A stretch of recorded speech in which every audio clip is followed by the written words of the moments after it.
అండి welcome back to my channel. Sticker ప్యాకెట్లు ఖాళీ ఉంటాయి కదా, అలా పడేయకుండా మంచి ఐడియా అయితే చెప్తానండి. తప్పకుండా వీడియో చూడండి. వీడియో అయితే లైక్ ఇవ్వండి.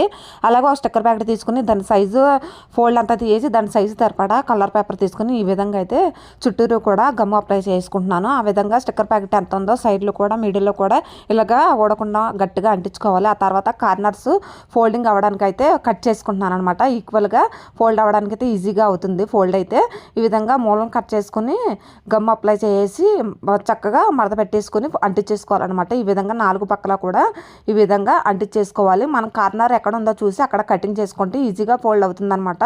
ఈ విధంగా 4 వైపులా కూడా ఈ విధంగా సమానంగా అయితే గమ్ అప్లై చేసుకుని ఈ విధంగా అంటించేసుకున్న తర్వాత అయితే మనం కలర్ పేపర్ లేకపోతే వేస్ట్ క్లాత్లు ఉంటాయి కదా, వాడని బట్టలు, అలాంటి క్లాత్లు కూడా తీసుకోవచ్చు అనమాట. మనకి టైలరింగ్ షాప్లో అడిగితే ఇస్తారనమాట.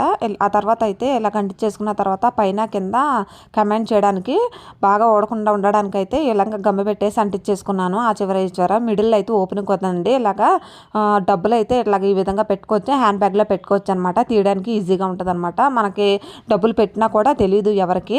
ఇంకో స్టిక్కర్ ప్యాకెట్ తీసుకుని ఇలాగ మిడిల్లో కట్ చేసుకున్న తర్వాత ముందుగానే కట్ చేసి పెట్టుకున్న కలర్ పేపర్ కొంచెం మిగిలింది, అదే దీనికి అయితే అంటించేస్తున్నాను అనమాట. ఇలాగ 4 పక్కల కూడా సైజుని చూసి ఇలాగ లోపల వైపు మడత పెట్టేసుకుని ఈ విధంగా సైజుని బట్టి ఇలాగ గమ్మి పెట్టి అంటించేసుకోవాలన్నమాట. ఇలాగ ఓపెన్ చేసుకున్న తర్వాత కింద నుంచి మళ్ళీ ఫోల్డ్ చేసి పైనుంచి కిందకి స్టిక్కర్ ప్యాకెట్కి ఈక్వల్గా అయితే ఫోల్డ్ చేసుకుని అంటించేసుకోవాలి. ఆ తర్వాత మధ్యలో ప్లాస్టిక్ కవర్ ఉంది కదా, ఆ కవర్కి తిన్నంగా అయితే మనము ఈక్వల్గా మనకి ఎంత కావాలంటే ఎంత కనిపించాలంటే అంత ఈక్వల్గా కట్ చేసుకుంటున్నాను. మిడిల్లో చేసుకున్న తర్వాత అవి ఓపెన్గా పేపర్ అనేది కనిపించకుండా అలాగే అక్కడ గమ్మి పెట్టేసి అంటించేసుకుంటున్నాను అనమాట. ఓడకుండా ఉండడానికి అయితే ఈ విధంగా గమ్మి పెట్టి అంటించుకున్న తర్వాత పైన కొంచెం ఫోల్డ్ చేసుకుని లోపల వైపుకి ఆ కలర్ పేపర్ లోపల వైపు ఫోల్డ్ చేసుకుని అంటించేసుకోవాలి.